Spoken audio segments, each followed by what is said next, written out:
Hey guys, welcome back to Results Junkies Podcast, Lisbon edition. I'm here for Web Summit. Paul is in St. John's. Very warm there. A little chilly here, a little windy here, but I've definitely got the better food. We're both out of the country, but we'll be doing another segment of our office hours where we took Julian to South Dakota to hang out with Matt Paulson from MarketBeat to get some advice on how to grow points path. So while I eat some wonderful seafood and some pasta stanata, enjoy this episode, and you'll see us back in the U.S. soon.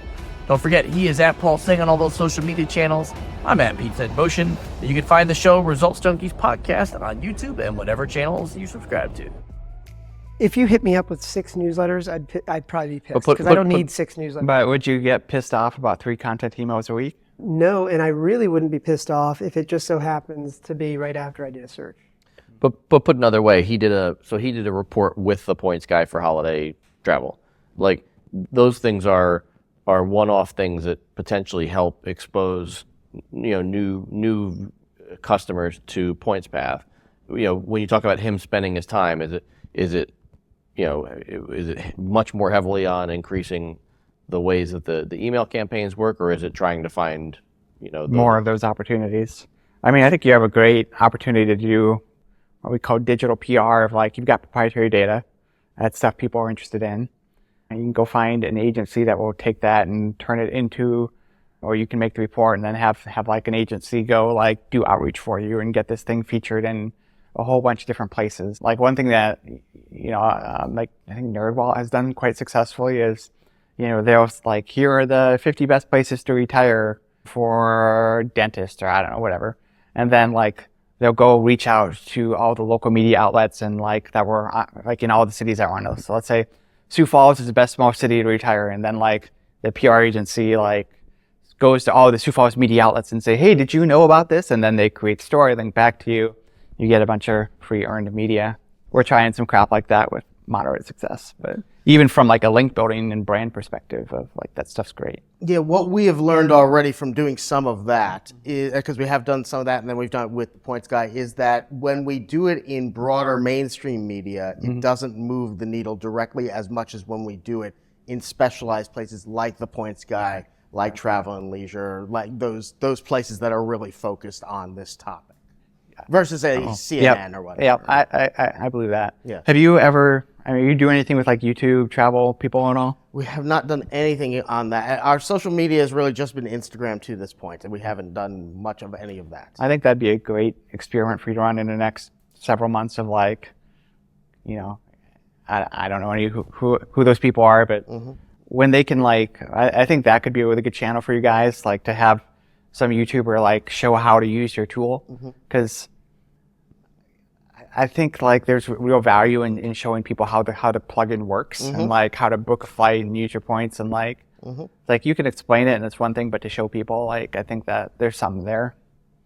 And do you think it's while he's hunting for folks who could do that for him, how much value do you see in him doing that, or somebody on his team doing like a video or 2 or 3 a week, just a short thing of like, hey guys, here's something new, here's how you can use the product or that? I see less value there. So I mean, think you about, guys obviously have a sizable YouTube channel. Yeah, and it makes no money. Okay, good. So yeah. I think there are a lot of YouTubers who want to make money from their channel that aren't making money. So I think if you show up with sponsorship money, and it doesn't have to be a huge amount, like that's interesting to people who are making no money. Right. And when you say YouTube's not making money, you're saying, meaning you're not able to take those people and put them into your funnel for affiliate, or that you're just not monetizing directly off of YouTube? What I've learned is that the people who watch stock stuff on YouTube and the people that are our audience are a totally different crowd. Okay. So like the transition from YouTube viewer to MarketBeat email subscriber is not high. So, I mean, we want to keep focusing on YouTube because we think it's a growth opportunity for us. Sure. But the monetization is going to be different than what we do now. We're talking about low-hanging fruit, and I think that makes a lot of sense. We're talking about increasing emails, and obviously that makes a lot of sense. Let me throw in this, again, from your book. You talk a little bit about putting ads in your emails. Is that something that would be worth it at this point, or again, premature or too early? Do it. Take the money. It's there. Is it fairly low lift? I mean, it is, right? It's just an HTML tag. Yeah, but like, so there's like live intent where it's, they give you a banner ad to put in your email. Don't do that. Well, think about Sorry, say that again? Don't do that. No, but don't do what? Live intent. Live intent. So that's like Google AdSense for email. Okay. Like the money's not really there. So what would I do then? Well, there are agencies that will do like placement-based sales for a newsletter. Gotcha. Matt McGarry just launched one. So you could work with somebody like him and sell spots in your newsletter and probably get paid more than you should until advertisers figure out what they're paying for these things aren't actually worth it. Well, and remember, this all goes back to, remember he was doing the math where he was like, well, you can get CPM deals. Just as an example, he used the math and he was like, okay, for each email, it might be $300 or whatever it was. In this case, like if you now kind of come back to this idea of like, if there were trigger-based emails that were going out based on the search, and it was like, hey, here's, I'm making this up, here's a link back to that search you looked at, or, and whatever. Now all of a sudden you've got inventory every day, and whether you use an agency or you do it yourself, you might say, all right, I'm selling a week at a time. I'm making this up, right? But you might sell a week at a time, and now you're hard coding that ad into everyone. Now, could it be better? Sure, you could get into like fancy stuff and have an ad server like him, but version 1 of this could just be, I'm making this up. The points guy might want to like buy this week's emails, and now that because your search volume and all that, like, okay, this week we're going to basically send out, 15,000 emails. What's that worth? Again, I'm making this sound overly simplistic here, right? No, I know, but I get what you're saying. I totally get it. Yeah, because like ultimately, like the value of that one newsletter, like even to me, just as a regular person, if you just send me the same newsletter every week, I'd probably get pissed. But I'm already comfortable as a consumer with abandoned cart emails from Amazon. Sure. And but I don't know about you. I usually just ignore all those. Again, I may not be your average. That's consumer. fair, right? The people in this room may not be your average here, right? But like partially because I know what what they're doing, right? Yeah. I see that and I'm like, oh, they have an abandoned cart. Yeah, but I think your data would agree with me on. Well, let me say this as a question, but it might come out as a statement. I think your data would suggest that most of the people that use the extension every day, it's in the tens of thousands or whatever it is per day. Most of the data would suggest that most of those people do not click through. They're aspirationally looking for something. Absolutely. Right. Yeah. Well, that's true across all of travel. Right. Yeah. And so like, when you think about product decisions at this stage with a very limited team, runway that's kind of, getting a little tight and all that, it's kind of like, because there's a lot of good ideas out here, right? But it's like, with all those constraints in mind, it's like, what do we do now? And right now, the most valuable thing you can do, he keeps talking about the values in the audience, right? And if you kind of unpack that statement, you can have the audience all you want. Like you've got an audience of 64,000 just on your email list right now, but because you're only sending that one weekly thing, it's very difficult for you to extract any monetary value from that list. And I'm not articulating this well, but it's like a lot of other options open up for you in terms of conversations about agencies versus ad placements versus programmatic stuff. I just think so much of those opportunities open up once the core principles are embraced, which is like, I did a search last week and I never heard from PointsPath. You added value when I used it, right? Because I was like, points not, right? Like you added value. I knew that you helped me. But the next I heard from you was on Saturday. I'm like, it's credit cards again. I don't need that. But what do you think of that, basically what he's describing versus doing more broadcast? Or you would just say do it all? Yeah, do it all. I'm on team do it all. Like, I mean, the problem right now is you're resource constrained of like, you're going to run out of money at some point. You only have so many people, which goes back to my lowest hanging fruit comment of like, what's going to make you the most money next week? Mm-hmm. And do that. Do you have any insight into, he's got the 1,500 or so paid folks. Mm-hmm. Is there any sort of logic, theory, juju behind how he should be treating and monetizing those customers versus everybody else on his list? Yeah, typically if somebody's paying you money directly, you don't want to piss them off. Mm. So you send them you don't send them ads. Mm-hmm. Mm-hmm. Or as many. Mm. Unless you've got a really good one, then you send it anyway. So you're saying that those members, you might not send 3 emails a week? It depends what it is. Like if it's content, it's fine. If it's mostly content, it's fine. If it's just like an ad where it's then just no. Right. probably not. So like the Porter thing, for example, like I got that as a paid subscriber. Did the free folks? I assume the free folks get everything. Yeah. I didn't look to see if that one came through on my free subscription. Yeah, I mean, we sent that one out to our paid subscribers because we made $500,000 from it this month. Sure. I remember. But typically, like you would say. But normally you would get almost nothing. So typically, because that's the only one like that I've gotten in the past week. Let's Yep. say. But if you were not a paid subscriber, you get 4 of those a day. Oh, I have that as a separate email. I'm just looking Yes. at the paid stuff because I haven't been on the paid for very long. That's why I'm trying to distill how often you do that. So Yep. essentially, that you might do that a couple times a month. A few times a year, probably. Okay. It's just when you got something too good, you can't pass up, and we send it out anyway. Fair. So you're if extrapolating that out, you're earning the majority of your affiliate income from users who are not paying you money. Oh, yeah, absolutely. Why'd you charge $15 for your paid? The idea was because it was going to be 3 months, so it would be basically equivalent of $5 a month. So are these people gonna like renew at the end of the That is stream? well. So there's 2 possibilities when we get to the end. Either we'll get them to roll into the monthly recurring or annual recurring. Do Whatever you have their it might like credit card saved? be. For some of them, yes, but we're not too worried about re-engaging them. To be honest, but the other option is to extend this group and make it a permanent thing, and then turn that into either an annual or some sort of a lifetime fee to be part of this exclusive group. But again, we really did it, 1, to get this beta test audience, and 2, to test everything and see what we could do. Sure. I think you did it kind of dumb. Tell me why. So, Well, yeah. I mean, you got one-time revenue, and like, who cares? Like, I would have started out of like, the people who are most excited about your thing are going to pay the most, and then you start off by giving them a rock bottom price. So like, you kind of did the exact not correct thing there. Well, but okay. So, but what would you say? Because I would say, I hear what you're saying. I think we'd have another opportunity to go to these folks. We have a captured audience. What would you suggest would be the next step with this group to maximize it? Well, I mean, at the end of your 90 days, Right. I think Award Wallet's kind of set what the pricing is for this market, right? But I mean, $59 a year, maybe more. Can you do more? I don't know. But you kind of want to start higher and then go cheaper if the price is too high. You don't. It's really hard to like say, well, you were paying $15, but now you got to pay $150. Like, and then people say like, oh, why? Well, Right. Well, again, and yes, you are right about we can only go so far based on what our competitors charge. Yeah. So that's absolutely true. But as far as you talked about, and we talked about this a little last night, you charging a big price up front or an annual price. One of the things that we were doing was we were basically charging people for something we didn't have yet. So we were charging them for yeah, everybody does that. Okay, fair enough. Fair enough.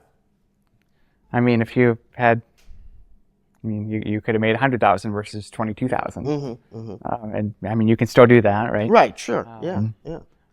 But I mean, the value of your business in terms of like, if you're going to raise another round of investment, they're going to heavily discount one-time revenue, and they're going to want to see that recurring number. So like before you go raise your next round, like you want to get as many of those people into an annual thing as possible. Well, and again, I think the idea of doing it to the end of 2024 was we would have that opportunity at the end of 2024 before we run out of runway to get people into either a monthly and annual. Something you also said to me last night, you said you wouldn't offer a monthly, you would only offer an annual. Correct. And why is that? I mean, other than the obvious reasons. Well, I mean, I mean, the churn, if you get, You can't churn.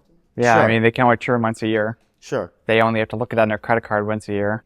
People's credit cards expire, all that stuff. I mean, you get 12 months of money up front. Like, All right. We're friends, so I can be straight up with you. Yeah, of course. Yeah. Like my big fear with you is like you're still thinking like a travel nerd. Travel nerds are only selling to other travel nerds. And again, out of sheer respect, I'll say, even then, travel nerds have made a lot of money. I will give them that, right? But like the real opportunity here is to not be like talk to more travel nerds, because these aspirational travelers, they're not travel nerds. I see your Chrome extension as the wedge. Like it gets somebody into your list because you provide this value. And even though they may not even have enough points to get value out of you and for you to make any money on, they've traded their email for you. And now every 4 or 5 searches they do through the course of a year, even if they don't buy stuff, it's an opportunity for you to put an offer in front of them for something. And I feel like I just worry that you're missing that, because like as a travel guy, you're thinking about your mind naturally like all of us naturally go towards what we know best, when the difficult thing to do is to kind of focus on where the real value lies. And I don't know if I'm articulating that very well, but I think it's just, again, I'll just use myself as an example, and maybe I'm just a weirdo, right? But like, I probably do 10x more searches than I do in actual travel. You're not even thinking about those 10x more searches are potentially the more monetizable angle here, at least in terms of giving you inventory. Like you can actually like email me now, and then even on the bottom of that funnel, like I want to get you to the point where you're like, man, every email is worth $13 a year to me, because you just know that through all those aspirational searches you're going to do, on the back side of it, either it's through hard-coded ads you're selling every week or programmatic affiliate deals, you're just putting something in front of me because I'm telling you something. I mean, again, anecdotal, and everybody knows this, I suppose, but like, we all know that pay-per-click, let's just use pay-per-click for an example. We know that the cost per action on LED TV is a lot lower than Sony Bravia 80-inch LED TV, because the more specific it is, the higher intent it is, right? We know that. And companies like Facebook and Google, in terms of ads, have made a lot of money doing that, right?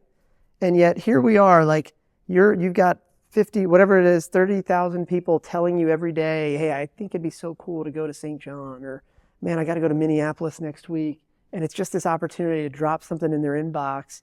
And if we just narrowed it down to that, like, I just feel like there's an opportunity there for you to almost break free of this whole venture treadmill, because then you get the freedom to actually build what the industry, I think, really needed.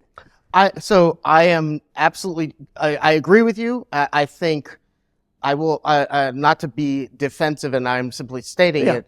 The reason that I think, and it's both the mindset and what the audience is, the reason that I think to this point that maybe our audience has leaned more travel nerds, or our intention is whatever, is simply that's where the growth was to start. Because of course, if you're building a points tool, you're probably going to start with people who are points nerds. But I completely agree with you. That is not the route to massive growth. Right. That there's no way. Yeah. Because those people, and I have talked about this, Yeah. there's this much of the audience, of the overall travel audience, and they're cheap because they want to travel for free. So they don't want to give you money and that sort of thing. Well, they want to travel for free, but they're paying for other stuff. Agreed. Agreed. Yeah. Well, yeah, but every time, and I haven't said it this way, every time you say he's focusing on, travel nerds because that's how we talk to each other, I know he's not doing that. Like, we've talked ad nauseum about the fact that the money in this space is not about going after people with more than 2 credit cards in their wallet.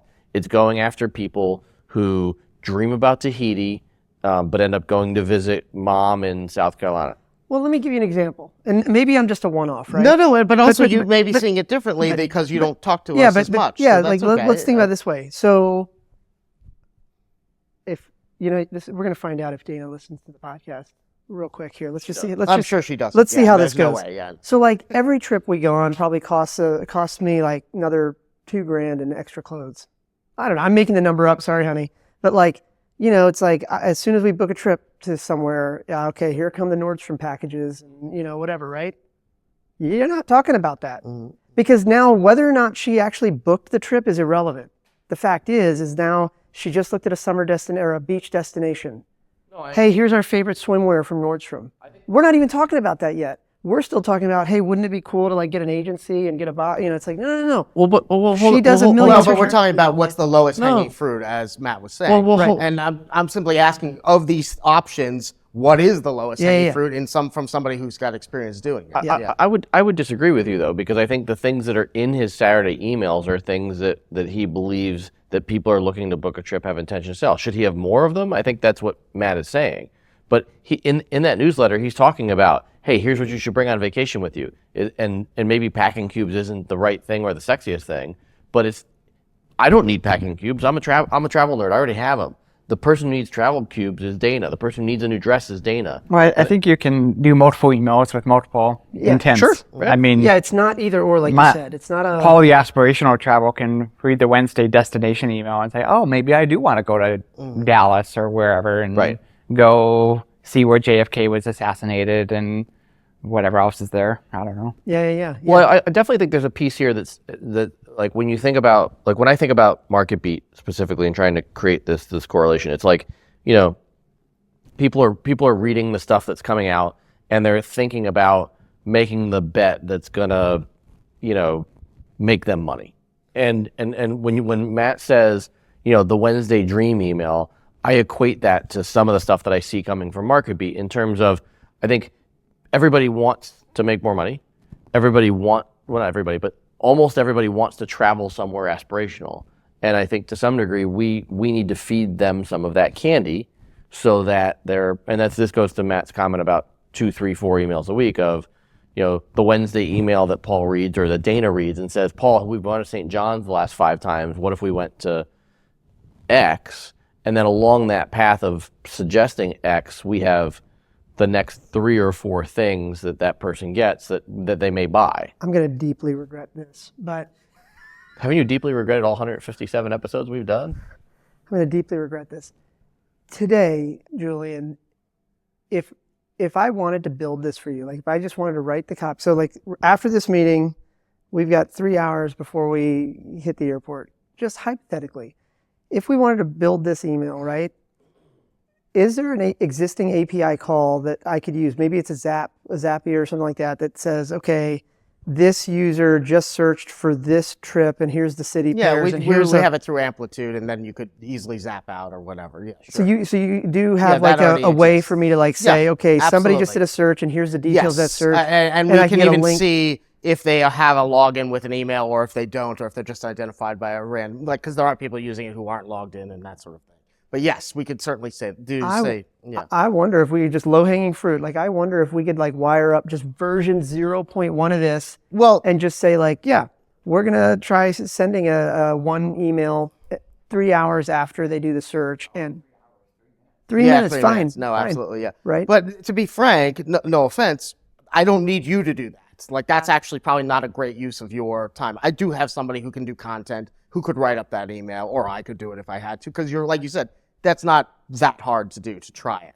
The question also, though, would be, what is that email? What is in that email that's context sensitive? I think, okay, so if the question is, if we're talking about like version 0.1, lowest hanging fruit, because we need constraint here, right? We can't build all the things right now. No, right. I think version 1 is, hey, here's that link back to your trip, or, you know, like we can come up with some copy where it's like the subject line is like, your next destination, airport codes that they did searched or something like that, right? I'm making this up, right? And it's like, hey, Paul, here's that link back to that search. I'm making this up, right? And then maybe just signs off, thanks for using our product, Julian, whatever. And it's just version 1 is just dropping literally it in. dropping the link back. Yep, because Sure. then like, Okay. hey, like once that's working, 20 minutes later, we can go back to your like Saturday email and say, hey, I can say to you, hey, Julian, what was the top revenue earning link from last week? And you'll tell me what it is. And then I'll just update the template and say, P.S., this is our favorite XYZ. And it goes into those emails every day. And in theory, you're making more money every day. And then we just kind of like iterate. But now we're talking about extremely narrow, tight, fast moving tests. So let's take that a step further. So, and I want to hear your answer and Matt's answer. So using that example specifically where we're following up after the search, I see 2 separate paths that we can take that customer, and there may be more. One path is to some sort of content that likely leads down an affiliate path. The other is Julian potentially, you'll call it 45 days, has paid features that this user might want. And so in this example where Dana does the search, and let's just say it's St. John's for easy math, we could say, here's some things that you might want to consider about a trip to St. John's. We could also say, hey, we noticed that the price that you searched was higher than normal. Sign up for points path tracking, and we'll let you know when the price drops. How would you segment people that you would push towards your premium product versus stuff you would sell affiliate? No, I think you just try it out and see which makes you more money. I don't think you need to segment. Do you give them both messages then? I think segmenting is overrated, Okay. honestly. So you in an email with a follow-up, you'd be fine with saying, hey, here's some things we thought you should buy. And oh, by the way, if you want to track the price, click here. Or something of that nature. I mean, if you want us to let you know when the price goes down. I mean, I think if for optimizing this, you probably have 4 different emails and you test them and see which one makes you the most money. Is it just get people to sign up for the premium thing? Is it just recommend a hotel wherever they went? Right. Is it, I don't know, just here's the crap you should buy on Amazon before your trip? Like, So you would try and keep them. You try and see which one. You'd split test them. yeah. I think the difficulty with that, though, real quick, is that like, and I probably lose some friends on this one, but you know, You've already lost some friends. Yeah. So do you have any friends? look, the people in this room, we can adjust our schedule if the right thing shows up, right? So it doesn't really matter, you know, and maybe price is the category, maybe opportunity is the category. We can kind of change our schedules, right?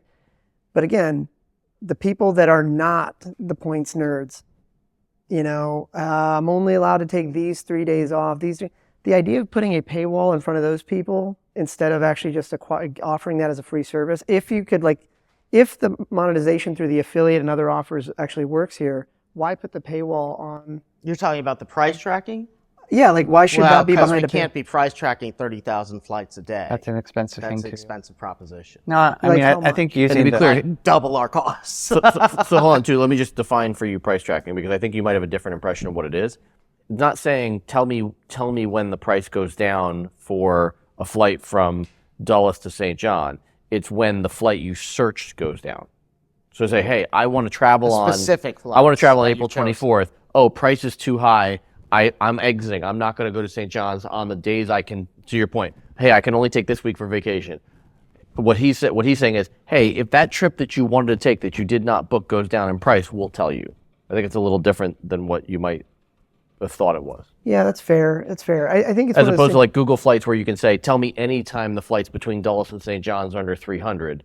He's saying he'll tell you when the flights you wanted on those specific days go down in price. They're two different. And if you choose, you could choose 3 or 4 or 5 flights that you want to keep an eye on. Let me play devil's advocate. Yeah, please. Matt, do you ever? I know you talk openly about like your email subscribe rate and all those things. Do you ever publicly talk about like just overall net margins of the business? yeah, and It's like just ballpark. What is the percentage wise? 50% these days. Okay. I mean, when we were scrappy in the old office and I had 5 people, it was like 80. So if you were at a 50% net margin on the business, would all these features in terms of the extra costs they would incur, would they actually bleed you out? Would they take that net margin? Doing what you're describing would. Yes. We're taking from like because 50 you're to literally like, talking about doubling or tripling your daily search volume because you're talking about having to do it every day. Right? I thought, That so is are what these I- scrapers, or are you paying for the data? Yeah, the scrapers. Oh, so then the But cost they of have- that. no. There's proxies. There's sensors. It's not every call is not free. Right, it depends on how you do it. So, for example, like we've been talking about British Airways, and typically the way that British Airways is done is that you have an account farm, and so like somebody has to maintain the accounts, and when the accounts get whacked, you create new accounts. So there's But then churn there. beyond that, right? You can't have 30,000 searches all coming from the same IP. I mean, if something's going to cost you money on a per user basis to do it, you probably got to limit it to your paid people. Yeah, that was the idea. Yeah, was that we did. But look, the other thing, like you're saying, just going back to the original discussion of when somebody does a search and sending them back an email, a transactional follow-up email, and saying, and to Matt's point, even in the first version, if we aren't in a position to split test it, just put it all in there. Say, here's the link. Here's our 8 favorite items that we take when we travel. Here's, a credit card if you don't have the points, whatever. Just But it throw also it all in there and see what works. possible, but it also sounds like Matt is saying that there may be some evidence. There may be some reason to separate them into different emails and see how the email performs. Well, yeah, I'm just saying for V1 because I don't know that we have the split testing capability available today. I mean, the other thing is like if you know somebody has booked a flight and you know the date of their flight, you can have a whole series of email in between when they booked the flight, and like 2 weeks out, you could send them an email saying, "Hey, you're going to Tahiti in 2 weeks. Here's our best travel gear for Tahiti. Yeah. Go to Amazon and buy all this stuff." Yeah, Like, no, don't- and Expedia and the airlines, they definitely do Yeah, that. That we have a little work to do to see if we Little can bit. determine when somebody has actually booked. But I think that comes back to like I think at least for the purposes of what we're talking about here in terms of low hanging fruit, if you want to do it clunky, the clunky way to do it is, hey Ed, I saw you searched for a flight to St. John's. Did you book? you book? And if I said just a simple question, yes, no, Just yes, no, right? and then that puts them into the then that if puts they them say into a yes, funnel. now we know, right? Then Now you we put them can in the roll funnel from there, right? Yeah, totally. These are Chrome. Sorry, I just pulled up your Amplitude account, so Yeah. you just see like because there's real users there, right? They're doing something right now, and I look at them as like, man, they're whether they're daydreaming or thinking about a business trip. And listen, you're 100% right, because Google did a study on this a couple of years ago, and they found it was something like average person has 73 touch points before they actually book a flight. Because people do a lot of searching. Yeah, they and do a lot of daydreaming, and they also are very much focused on making sure they get the best deal. And it's even higher, I imagine, when it's like for example, holidays. We're searching, then we're coordinating with 3 other groups in our family to figure, and so, and every single one of those, like, hey, forward this. Here's the link, to your, whatever. Forward this to whatever. And so, I just, when I just think about it, it's like I think, if you don't mind saying this, in order for you to get to default alive, meaning you break even. Yep. Are we talking like we need to hit 20 grand a month, 50 grand a month? 40 grand a month. So like the job to be and done. look, if we had to, it could be 30. Like if I had to cut expenses. Yeah. But let's just say I mean, look, it could even be 15 if I really got into trouble. Yeah. So if it's 40, you now you add constraint. That's a good constraint, right? Because now it's like, okay, to Matt's point, low hanging fruit. Like, and this is a rhetorical thing, right? But it's like, how many more of those pro memberships do we have to sell? Versus, do we quickly test the inventory on these like forgotten? I'm making this up. No, I got you. So the thought, because I've done the math on that. The math on that is what my goal, and then maybe it ends up piecing together a different way, was to try and get, if we said we're at, let's say we're at 70,000 users by the end of the year or January. If we can get 5% of them into a monthly or annual subscription, right, that generates $5 a month on average, that's 20 grand a month. That's halfway there. The other 20 grand then needs to come from other sources, email, affiliate, whatever it's going to be. That in my head has been roughly the calculation. And again, if it ends up being more subscription, less email, more email, less subscriptions, if there's some B2B in there, whatever it might be. But that is my general thought. I mean, I just love this because it's like, I've just been watching your live feed. It looks like there's a search about every 2 seconds happening. Right? Yeah. No, there's a lot of. And it's like, holy cow! Every time, let's hit these guys. We have and look, this is the advantage of a Chrome extension, is that once it's in, it's in.